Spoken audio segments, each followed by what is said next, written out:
क्रोध आने का कारण परमपिता परमेश्वर ने हमें क्रोध रूपी एक अलौकिक ज्ञान इंद्रिय दी हुई है, जिसका हम सदुपयोग करते हैं या दुरुपयोग करते हैं, यह हमारे हाथ में। क्योंकि अग्नि से ज्यादा खतरनाक जो है वह क्रोध है। अब इस अलौकिक गुण को ज्यादातर दुरुपयोग के रूप में ही प्रयोग करते हैं और संसार में जब भी किसी का अहित होता, लेकिन वह अहित होने के लिए जो माहौल बनता वह परम पिता परमेश्वर की इच्छा के कारण ही बन पाता है। जैसे हमें कोई उलझा हुआ काम दे दे और हमसे उम्मीद करे आप इस कार्य को सुलझा दे। अगर हम कार्य को नहीं सुलझा पाते तो यह सिद्ध हो जाता है कि हम कार्य को जानते जरूर हैं, लेकिन उस कार्य के विशेषज्ञ नहीं हैं। और अगर हम उलझे हुए कार्य को सुलझा देते हैं,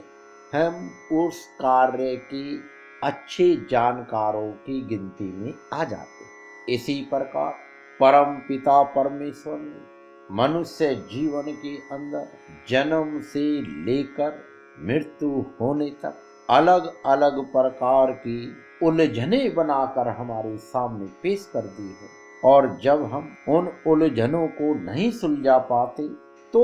अपनी नाकामी को छिपाने के लिए हमारे अंदर का जो अलौकिक गुण क्रोध था, हम उसका दुरुपयोग कर देते हैं और ज्यादातर विनाश कार्य क्रोध की स्थिति में पूरे हो जाते हैं। जिसका भी क्रोध बढ़ने लग जाता है वह सोचने समझने की स्थिति से परे स्थिति में पहुंच जाता है, और जब समझने की स्थिति ना हो तो क्रोध रूपी अग्नि के कारण क्रोध करने वाला मनुष्य अपना तो नाश करेगा ही करेगा, लेकिन जिस पर क्रोध किया जा रहा है उसका भी नाश कर देता है। क्रोध करने वाले को हमेशा ऐसा महसूस होता है कि क्रोध करने से वह सबको ठीक कर देगा, वह उनको सबक सिखा देगा। लेकिन हर स्थिति परम पिता परमात्मा के हाथों में रहती है, और जब वह चाहता है स्थिति को ठीक कर देता है, और जब वह चाहता है कि कोई अपनी योग्यता को सिद्ध करे तो व्यक्ति अपनी इच्छा अनुसार कार्य करते हुए यह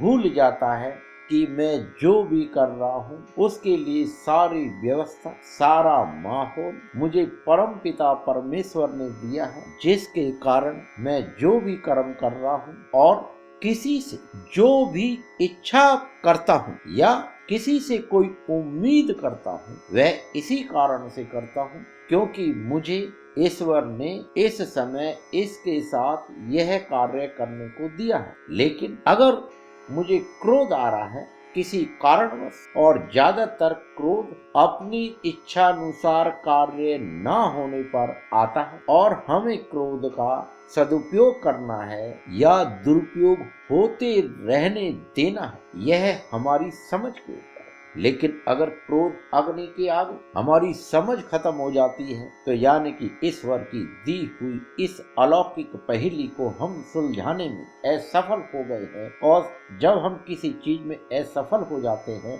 तो वहां हमें भारी भरकम नुकसान उठाना पड़ता है। लेकिन जब हम क्रोध करते हैं और हमारी समझ बनी रहती है, विवेक बना रहता है, तो हम क्रोध का सदुपयोग करते हैं। जैसे कोई पिता अपने बच्चे पर अगर क्रोध करता है तो बच्चे को अच्छे संस्कार देने के लिए करता है, बच्चे का भविष्य बनाने के लिए, उसे अनुशासन में रहकर कार्य करने के लिए क्रोध करता है। अगर बच्चा उस अनुशासन को तोड़ने की कोशिश कर रहा है तो पिता क्रोध रूपी भयंकर गुस्से को प्रकट करके और उस क्रोध के तेज से बच्चे को ये समझाने की कोशिश करता है, अगर तूने मेरा कहा नहीं माना तो देख मैं तेरा क्या बुरा हाल करता हूं। लेकिन पिता जब भी अपने पुत्र पर क्रोध करता है उसकी समझ बनी रहती है कि क्रोध इतना किया जाए कि पुत्र का अहित ना हो और पुत्र मेरी इच्छा को समझते हुए अनुशासन में रहकर मेरी इच्छा अनुसार कार्य करें।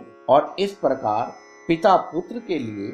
देश का मुखिया प्रजा के लिए अगर कभी क्रोध करता है तो वह भलाई का कार्य करना चाहता है और कड़े दंड का विधान लागू करता है। इसी प्रकार अगर परम पिता परमेश्वर क्रोध करता है तो प्राकृतिक आपदा के अनुसार संसार को संकेत देता है कि तुम्हारी मानवीय भूल के अनुसार जो बहुत बड़ी गलती हो रही है उसे सुधार लो, और नहीं तो तुम सबका सर्वनाश कर दूंगा। लेकिन प्राकृतिक आपदा कितनी भी भयंकर हो, परम पिता परमेश्वर सबका भला चाहता है और हर प्राकृतिक आपदा के अंदर वह जीवन का संकेत भी दे जाता है। इसलिए क्रोध आने के दो कारण होते हैं, या तो हम अपनी समझ को न समझी में प्रकट करके अपनी बुद्धि विवेक को खोकर हम जिस पर क्रोध कर रहे हैं हर कीमत पर उसका सर्वनाश चाहते हैं, और इस क्रोध से हम क्रोध करने वाले पर और जो क्रोध कर रहा है उसका भी नाश हो जाता है।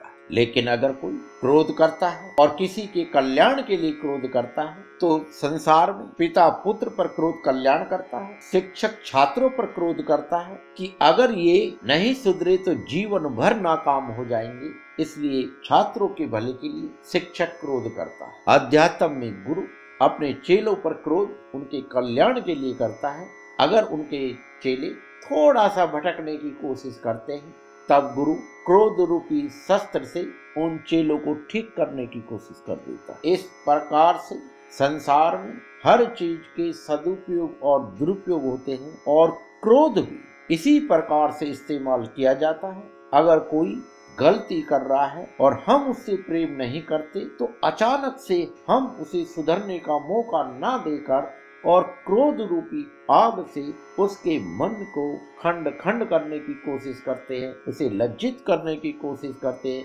उसके अंदर हीन भावना प्रकट करने की कोशिश करते हैं, जिससे कि उसका मनोबल टूट जाए। और जिस आदमी का मनोबल टूट जाता है वह हताश और निराशा के गड्ढे में गिर जाता है। इसलिए जिससे हम प्रेम करते हैं अगर हम उस पर क्रोध भी करते हैं तो बुद्धि और समझ होने के कारण, क्योंकि प्रेम रूपी लहर में हम उसका भला करना चाहते हैं, लेकिन अगर वह अनुशासनहीन होने की कोशिश करता है तो क्रोध रूपी शस्त्र से उसे सुधारने का भी कार्य करते हैं। और इस प्रकार से हम क्रोध को दो प्रकार से प्रयोग कर लेते हैं और ज्यादातर क्रोध से नुकसान ही होता है, क्योंकि हम पराकाष्ठा वाला प्रेम कुछ ही जगह कर पाते हैं और हर जगह हम प्रेम नहीं कर पाते, प्रेम करने का दिखावा करते हैं। इसलिए क्रोध के आने से ज्यादातर